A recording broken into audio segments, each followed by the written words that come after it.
हर शहर में एक ऐसा इंसान जरूर होता है जो भीड़ में रहते हुए भी सबसे अलग होता है।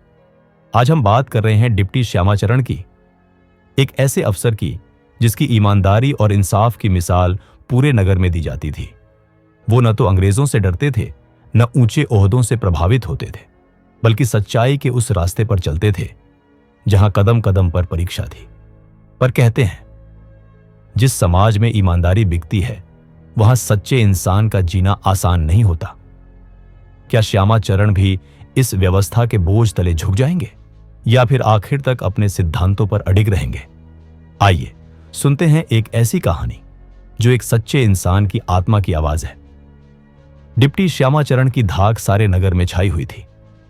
नगर में कोई ऐसा हाकिम न था जिसकी लोग इतनी प्रतिष्ठा करते हों। इसका कारण कुछ तो यह था कि वे स्वभाव के मिलनसार और सहनशील थे, और कुछ यह कि रिश्वत से उन्हें बड़ी घृणा थी। न्याय विचार ऐसी सूक्ष्मता से करते थे कि 10-12 वर्ष के भीतर कदाचित उनके 2 ही 4 फैसलों की अपील हुई होगी। अंग्रेजी का एक अक्षर न जानते थे, परंतु बैरिस्टरों और वकीलों को भी उनकी नैतिक पहुंच और सूक्ष्मदर्शिता पर आश्चर्य होता था। स्वभाव में स्वाधीनता कूट कूट भरी थी। घर और न्यायालय के अतिरिक्त किसी ने उन्हें और कहीं आते जाते नहीं देखा। मुंशियों शालिग्राम जब तक जीवित थे, या यूं कहिए कि वर्तमान थे, तब तक कभी कभी चित्त विनोदार्थ उनके यह चले जाते थे। जब वे लुप्त हो गए, डिप्टी साहब ने घर छोड़कर हिलने की शपथ कर ली। कई वर्ष हुए एक बार कलेक्टर साहब को सलाम करने गए थे। खानसामा ने कहा, साहब स्नान कर रहे हैं। 2 घंटे तक बरामदे में एक मोढ़े पर बैठे प्रतीक्षा करते रहे। तदनंतर साहब बहादुर हाथ में एक टेनिस बैट लिए हुए निकले और बोले, बाबू साहब, हमको खेद है कि आपको हमारी बाट देखनी पड़ी। मुझे आज अवकाश नहीं है, क्लब घर जाना है, आप फिर कभी आवें।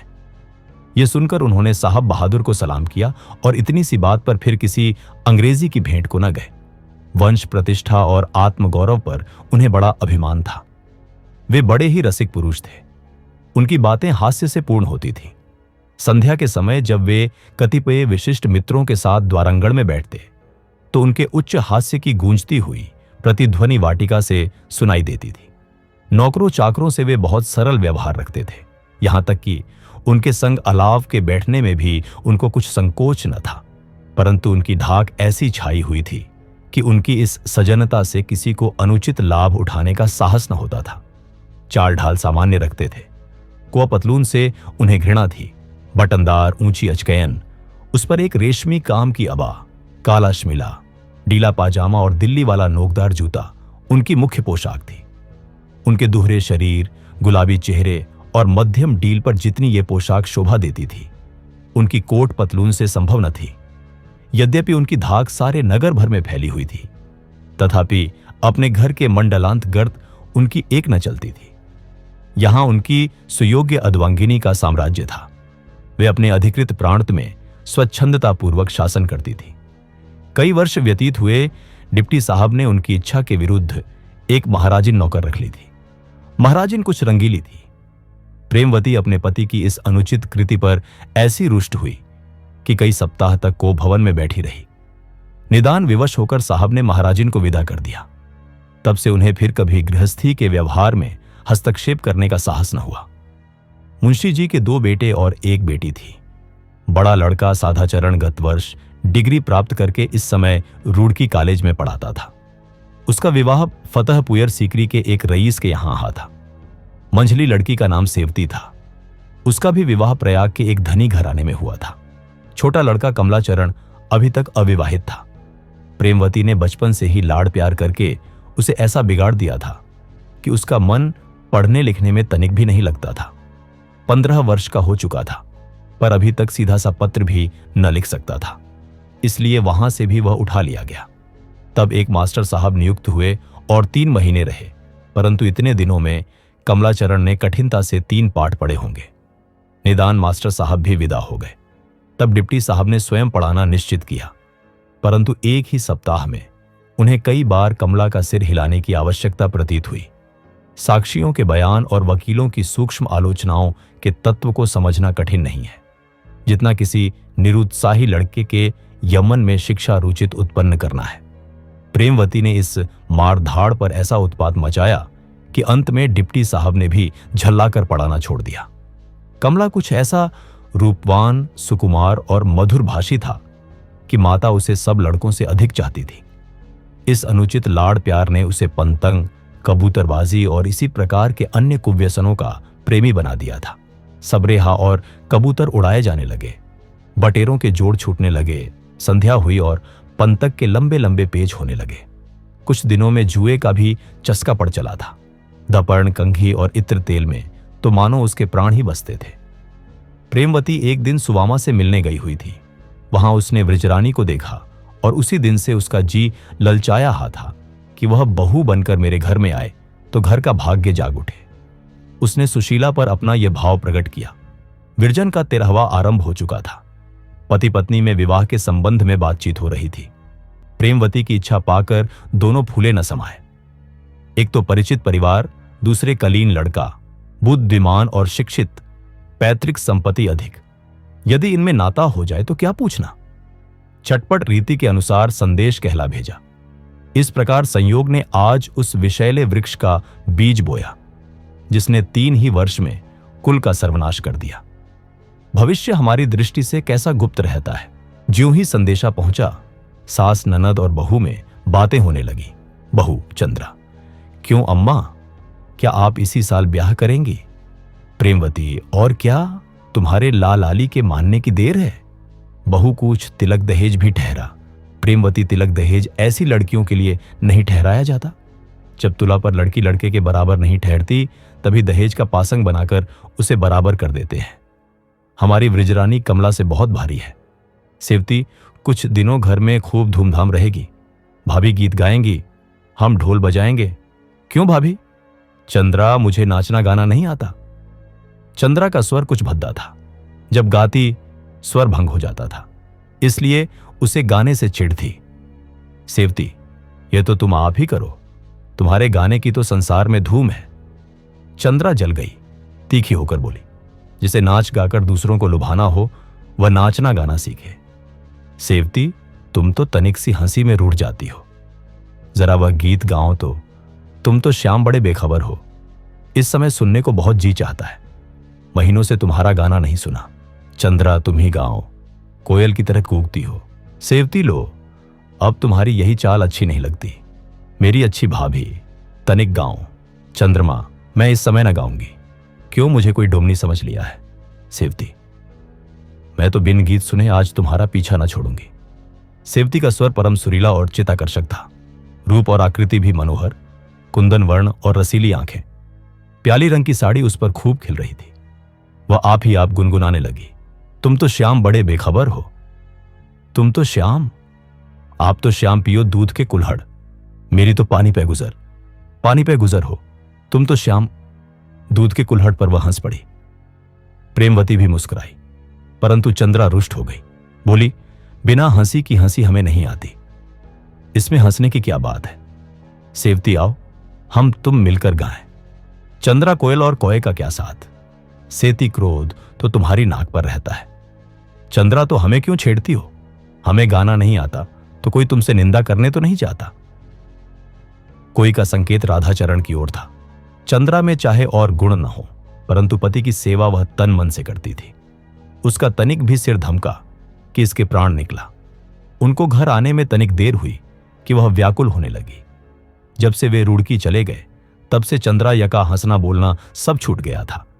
उसका विनोद उनके संग चला गया था। इन्हीं कारणों से राधाचरण को स्त्री का वशीभूत बना दिया था। प्रेम, रूप, गुण आदि सब त्रुटियों का पूरक है। सेवती, निंदा क्यों करेगा? कोई तो तन मन से तुम पर रिझा हुआ है। चंद्रा, इधर कई दिनों से चिट्ठी नहीं आई। सेवती, 3-4 दिन हुए होंगे। चंद्रा, तुमसे तो हाथ पैर जोड़कर हार गई, तुम लिखती ही नहीं। सेवती, अब वही बातें प्रतिदिन कौन लिखे? कोई नई बात हो तो लिखने को जी भी चाहे। चंद्रा, आज विवाह के समाचार लिख देना। लाऊं कलम दवात? सेवती, परंतु एक शर्त पर लिखूंगी। चंद्रा, बताऊं? सेवती, तुम्हें श्याम वाला गीत गाना पड़ेगा। चंद्रा, अच्छा गा दूंगी। हंसने को जी चाहता है ना, हंस लेना। सेवती, पहले गा दो तो लिखूं। चंद्रा, ना लिखोगी फिर बातें बनाने लगोगी। सेवती, तुम्हारी शपथ लिख दूंगी। गाँव चंद्रा गाने लगी। तुम तो श्याम बड़े बेखबर हो, तुम तो श्याम पियो दूध के कुल्हड़, मेरी तो पानी पे गुजर हो। तुम तो श्याम बड़े बेखबर हो। अंतिम शब्द कुछ ऐसे बेसुरे निकले कि हंसी को रोकना कठिन हो गया। सेवती ने बहुत रोका पर न रुक सकी। हंसते हंसते पेट में बल पड़ गया। चंद्रा ने दूसरा पद गाया। आप तो श्याम रखो दो लुगिया, मेरी तो आप ही पे नजर हो। तुम तो श्याम लुगिया। पर सेवती हंसते हंसते लौट गई। चंद्रा ने सजल नेत्र होकर कहा, अब तो बहुत हंस चुकी, लाऊं कागज? सेवती नहीं, अभी तनिक हंस लेने दो। सेवती हंस रही थी कि बाबू कमलाचरण का बाहर से शुभागमन हुआ। 15-16 वर्ष की आयु थी। गोरा गोरा गेहुआ रंग, छरहरा शरीर, हंसमुख भड़कीले वस्त्रों से शरीर को अलंकृत किए, इत्र में बसे, नेत्रों में सुरमा, अधर पर मुस्कान और हाथ में बुलबुल लिए आकर चारपाई पर बैठ गए। सेवती बोली, कमलू, मुंह मीठा कराऊं तो तुम्हें ऐसे शुभ समाचार सुनाएं कि सुनते ही फड़क उठो। कमला, मुंह तो तुम्हारा आज अवश्य ही मीठा होगा, चाहे शुभ समाचार सुनाऊं चाहे न सुनाऊं। आज इस पट्टे ने यह विजय प्राप्त की है कि लोग दंग रह गए। यह कहकर कमलाचरण ने बुलबुल को अंगूठे पर बिठा लिया। सेवती, मेरी खबर सुनते ही नाचने लगोगे। कमला, तो अच्छा है कि आप न सुनाइए, मैं तो आज यूं ही नाच रहा हूं। इस पट्टे ने आज नाक रख ली। सारा नगर दंग रह गया। नवाब मुन्ने खां बहुत दिनों से मेरी आंखों में छड़े हुए थे। एक पास होता है, मैं उधर से निकला तो आप कहने लगे, मियां कोई पट्ठा तैयार हो तो लाऊं, दो चौंच हो जाए। यह कहकर आपने अपना पुराना बुलबुल दिखाया। मैंने कहा, कृपा निधान, अभी तो नहीं, परंतु 1 मास में यदि ईश्वर चाहेगा तो आपसे अवश्य एक जोड़ होगी।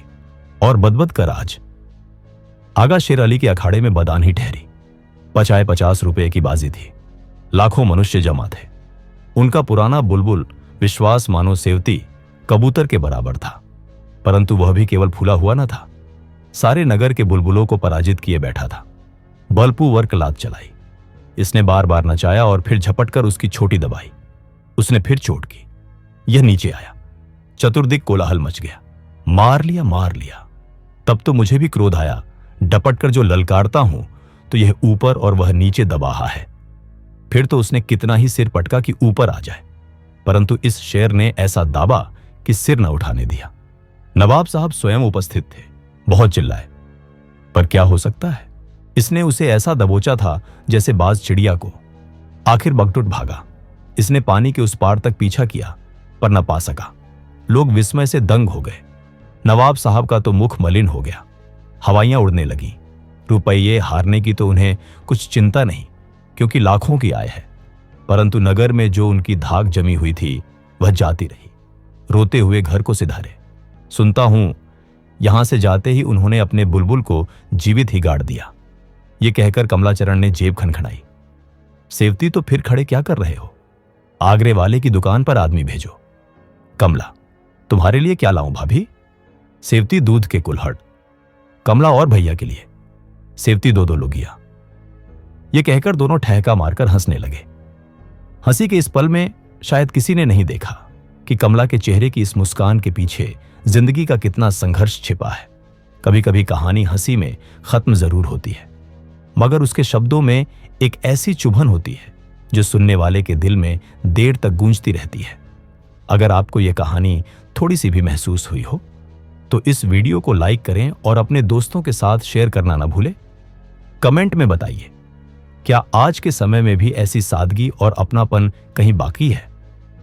और अगर आप ऐसी ही दिल को छू लेने वाली कहानियां हर दिन सुनने के लिए हमारे चैनल कहानियों के भंडार में, जहां हर कहानी बस आपके दिल तक पहुंचाने के लिए बनी है,